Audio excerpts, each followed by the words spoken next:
Tulungan mo akong magligpit, Apo. Manguha ka na rin ng maraming kalamansi sa pananim natin.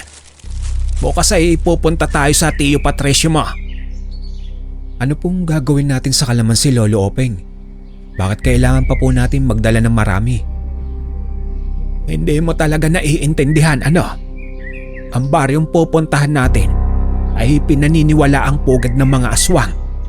Kaya mabuti nang handa tayo sa anuman ang mangyari. Totoo ho? Bakit kailangan doon padausin ang pagpapakasal po ni Tio, Lolo? Hindi ho ba alam ni Tio na marami palang aswang sa baryong iyon? Hindi pa ako nakatitiyak sa tunay na pagkatao ng pamilya ng babaeng papakasalan niya. Kaya kung nanganganib man ang buhay ng Tio mo, mas makabubuting naroon tayo at handaan natin siya iligtas kung kinakailangan. Sige po, Lolo Openg. Ihahanda ko na po ang mga kakailanganin natin. Matapos manira ni Miguel sa poder ng Lolo Openg niya na isang manggagamot, marami na siyang nasaksiyan at naging karanasan na hindi ordinaryong nararanasan ng normal na tao. Sa pamamagitan ng pagpulso, nalalaman nito kung ano ang diferensya o problema ng nagiging pasyente nito. Nakatira sa isang baryo sa kabilang bayan ng bunsong anak nitong ikakasal noon. Dahil sa pag-ibig, kaya nagawang suway ni Patricio ang ama nito. Isang taong itong hindi umuwi at nagpakita sa kanila.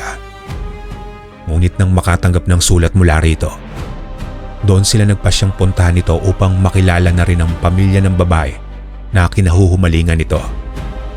Malamig ang dapyo ng hangin at nagkukulay kahil na ang kalangitan nang makarating sila sa nasabing baryo. Tahimik at tanging huni lang ng panghapong insekto ang naririnig na siyang sumasalubong sa pagdating nila. Malalayo ang pagitan ng mga bahay. Ang mga tao roon ay nakamasid lamang mula sa tarangkahan ng kanilang mga bakuran. Kakaiba ang mga tingin nila habang dumaraan ang maglolo. May tinging matatalim at may tila mababakasan ng awa o simpatya. Lo, bakit ganun po silang makatingin sa atin? Parang kakainin po nila tayo ng buhay. Hinaan mo lang ang boses mo, Apo. Huwag ka nang tumingin pa kung saan-saan. Diretso lang ang paglalakad mo. Malapit na tayo. Sige po, Lolo. Pero nakakatakot po kasi ang mga tingin nila. Huwag kang mag-alala. Isang gabi lang naman tayong mananatili rito. Pagkatapos nating alamin ang tunay na kalagayan ng Tio Patricio mo, aalis na rin tayo kaagad. Sinalubong naman silang maglolo ng mainit na pagtanggap ng pamilya ng babaeng mapapangasawa ni Patricio na siyang hindi inaasahan na maglolo. Ngunit hindi nagpakampante ang dalawa. Lalo silang naalerto at naging mapagmasid sa kanilang paligid. Mainit na yakap at masayang halakak ang siyang naging pagsalubong ni Patricio sa ama. Sinikap ng maglolo na huwag magpahalata ng kanilang nararamdamang kaba.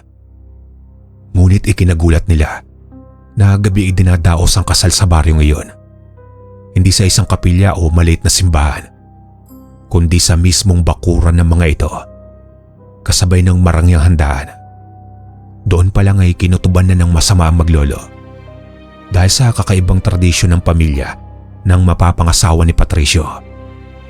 Ang namumuno ng baryo ang siyang nagsasagawa ng seremonya. Nagpasalamat sila hindi sa Diyos ng tao, kundi sa kakaibang nilalang na kanilang sinasamba. Walang rebulto o wangis, pero nakikita ni Lolo Openg sa anyo ng mga ito ang pagsamba nila sa kampo ng kadiliman. Oras ng salo-salo noon. Halos hindi magawang galawin na maglolo ang kanilang kubyertos. Lo, ayaw niyo po bang kumain? Mukha namang masarap ang nakahanda. Pero wala na ba silang alam na luto maliban sa inihaw at nilagang karne? Parang wala rin akong gulay na nakikita sa hapag maliban sa iilang prutas. Miguel, Apo, kunin mo sa dala mong bagang kalamansi. Magmadali ka, pero huwag mong hahayaang makita nila ito. Lolo Openg naman, gusto niyo ba akong gumawa ng sausawan? Kaya po pinagdala niyo ako ng kalamansi. Huwag nang marami pang tanong. Sundin mo na lamang ako. At huwag mo ring gagalawin ng pagkain sa harapan mo. Kung maaari lang. May masama akong kutob dito eh. Kaya bilisan mo na, apo. Sige po, Lo. Sandali lang at kukunin ko na po. Nang iabot ni Miguel kay Lolo Openg ang 3 pirasong kalamansi. Mabilis nito yung hiniwa mula sa ilalim ng mesa para walang may makakita. Nang masigurong walang nakatingin, mabilis nito yung ipiniga sa mga lutong pagkain na nasa harapan nila. At ilang sandali lamang, bigla na lang kumislot at gumalaw ang mga ulam na nalagyan ng katas ng kalamansi. Namilog ang mga mata ni Miguel sa kanya nasaksihan. Ala, Lo, anong nangyayari? Bakit po gumagalaw ang mga karne? Ha? Naging mga parang itim na uod ang karne? Paano ho yun nangyari? Tignan mong mabuti, apo. Lahat ng nakikita mo ay isang ilusyon lamang. Isa lang ang ibig nitong sabihin. Gusto tayong lahian ng pagiging aswang. At mukhang mula rin sa lahi ng mga nilalang na iyon. Ang pamilya ng napangasawa ng Tio Patricio mo. Ano pong gagawin natin ngayon, Lolo? Kailangan na po nating umalis. Gayong may balak pala silang masama laban po sa atin. Pero paano na po pala si Tio? Baka isa na rin po siya sa kanila. Hindi ko pa iyan natitiyak. Dahil hindi ko pa nakakausap ng minsanan ang Tio Patricio mo. Mula nang dumating tayo. Ayaw nilang mapag-isa kaming mag-ama. Dahil mukhang may nalalaman na sila tungkol sa kaya kong gawin. Basta huwag mong huhubarin ang pangontrang nasa iyong baywang. Hindi ka nila basta malalapitan hanggat nasa katawan mo iyan. Opo, Lolo Openg. Tatandaan ko po yan. Hindi naman nahalata ng mga tao roon ang palihim na ginawa at pag-uusap ng maglolo. Ngunit lumapit sa kanila si Patricio nang mapansin nitong walang bakas ang pagkaing nasa harapan nila. Maliban sa ilang prutas na siyang tanging ligtas kainin ayon pa kay Lolo Openg. May problema po ba, Itay? Bakit hindi niyo po ginagalaw ang pagkain ninyo? Marami pa po sa loob. Huwag po kayong mahihiya. Tio Patricio, wala po ba kayong napapansin sa mga nakahain? Paano po namin kakainin ang mga... Aray, Lo, ang paa ko. Nako ay pasensya na, apo. Hindi ko napansin na naapakan ko na pala. Pero huwag kang mag-alala, iyo. Kakain din kami. Unahin mo munang asikasuhin ang mga bisita ninyo. Kaya na namin ang aming mga sarili. Sigurado ho ba kayo, Itay? Saka bakit pala narito kayo sa pinakadulo nakaupo? Bakit hindi po kayo lumipat sa mesa ng mga manugang ko? Alam kong gusto rin nila kayong makilala ng mabuti. Nako, Patricio anak. Hindi na kailangan. Saka marami pa namang pagkakataon. Ayaw ko lang na lalo namin silang maabala. Saka na lang, iyo. Balikan mo na sila roon. Huwag mo na kaming intindihin pa rito. Sige po, Itay. Maiwan ko na po muna kayo. Ay, teka, sandali anak.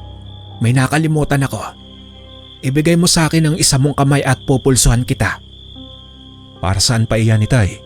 Wala naman po akong sakit. Siyempre, para malaman ko rin kung magkakaapo na ako agad. Si tatay talaga. Hindi ho ba dapat si Melissa ang pinupulsan nyo para malaman kung nagdadalang tao na po siya? Abay, pasaway ka palang bata ka. Hindi ba dapat ginagawa ang pakikipagsiping pagkatapos na ng kasal? Talagang ginawa nyo na iyon bago pa man ninyo naisipang magpatali. Nako, nagkakamali po kayo, Itay. Nagbibiro lang po ako. Nung makalis na si Patricio, nagtataka naman nag-usisa si Miguel sa kanyang lolo. Lolo Openg, ano po bang nadiskubre nyo? Saka po ang sakit ng apak nyo sa paa ko. Ayaw nyo bang malaman ni Tio na gusto pala tayong lahian ng mga... Aray, lolo naman, nakakadalawa na po kayo. Pwede ba, apo, tumahimik ka muna? Paano kung marinig ka nila? Gusto mo bang isa rin tayo sa maging handa nila? Alam mo ba kung bakit nag-ibang anyo Ang mga nakahain nilagyan ko ng kalamansi. Bakit nga po ba, Lo? Dahil may halong laman ng tao ang mga ulam na nakahain sa harapan natin. Kapag nakatikim ka nito, maaaring sa susunod na kabilugan ng buwan ay maging ganap ka na rin na isang nayanggaw. Oh, laman ng tao? Kumakain po sila ng tao? Shh! Hinaan mo lang ang boses mo, Apo. Hindi lang iyan ang problema natin ngayon. Masama ang nadiskubre ko sa tiyo mo. Mukhang hindi na rin siya ganap na tao pa. Nilahian na rin nila ang anak ko. Diyos na mahabagin. Paano ko ba magagawang iligtas ang batang iyon kung tuluyan na nilang nilaso ng isip ni Patricio? Lo, paano na po ito ngayon? Ano pong gagawin natin? Kailangan nating iligtas at ilayo rito ang tiyo Patricio mo, Miguel. Bago sumilip ang araw, kailangan natin maganda. Oras na ng pahinga, kung saan payapa nang natutulog ang mga tao. Inabot na rin ang 2:00 ng madaling araw bago natapos ang pagdiriwang para sa bagong kasala. Sa pamamagitan ng kakaibang insenso ni Lolo Openg, siniguro nilang tanging sila lang ni Miguel ang naiwang gising ng mga sandaling iyon. Pinuntahan nila si Patricio na nakatulog na sa sopang gawa sa kawayan sa may sala. May ipinaamoy na langis dito si Lolo Openg upang tuluyan ito magkamalay. Pero dala ng kalasingan nito, wala ito sa sariling sumunod sa maglolo. Magkatuwang sila na inilabas ng bahay si Patricio. Subalit hindi pa man sila nakakalayo. May malaking baboy ramo na bigla na lang humarang sa kanilang dadaanan mula sa likod ng bahay.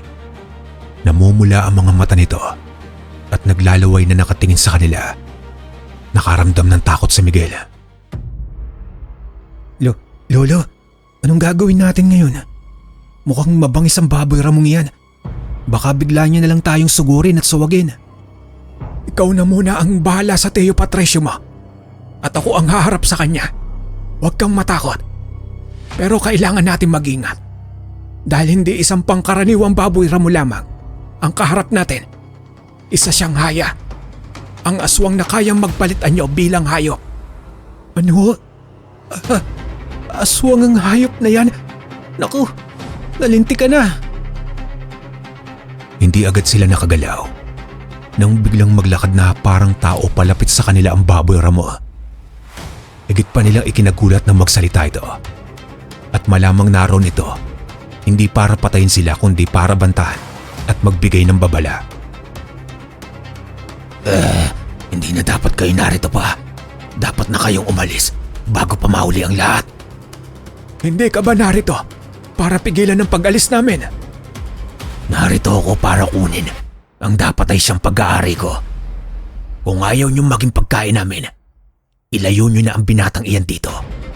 Huwag kayong mag-alala. Maaari niyo pa siyang magamot dahil hindi pa ganap ang pagiging aswang niya. Ano ang pag-aaring tinutukoy mo, aswang? Saka paano ka nakakasigurong magagamot pa ang anak ko? Paano ako makatitiyak na totoo ang sinasabi mo? May isa akong salita. Ang anak niyo ay napikot lamang ng pamilya ni Melissa. Ako si Rogelio, ang dapat niyang mapapangasawa. Subalit nagkaroon ng hidwaan ng pamilya namin. At ako na ang bahala rito. Kaya umalis na kayo. Sisiguraduhin kong makakalimutan nila ang tungkol sa anak niyo. Kung totoo man ang sinasabi mo, aswang, nagpapasalamat ako ngayon pa lang.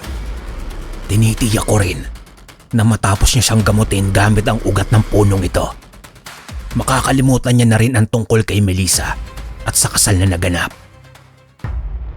Inilapag naman ng baboy ramo sa lupa ang nasa bibig nito na isang putol na ugat ng puno. Naatubili namang kinuha ni Miguel matapos lumayo ng aswang.